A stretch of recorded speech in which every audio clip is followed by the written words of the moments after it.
Что такое клиринговый центр, как он устроен? Клиринговый центр вообще это условно как банк, куда участники биржевого рынка и биржевых сделок вносят биржевое обеспечение. То есть это делается для того, чтобы клиенты смогли проучаствовать в том или ином конкурсе и подать заявку. У нас предусмотрен правилом, либо это вносят сами клиенты, дилера, либо брокера, если у них имеются там средства, там есть определенные договоренности с клиентом, что брокер зайдет своими деньгами, то есть он вносит деньги в клиринговый центр.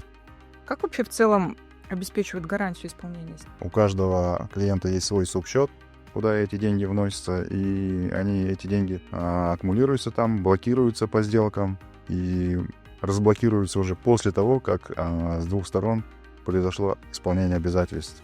То есть они направляют договора, потом направляют письма, что сделка исполнена, товар отгружен, и после этого клиринг разблокирует эти денежные средства, биржевое обеспечение, и они находятся в свободном доступе.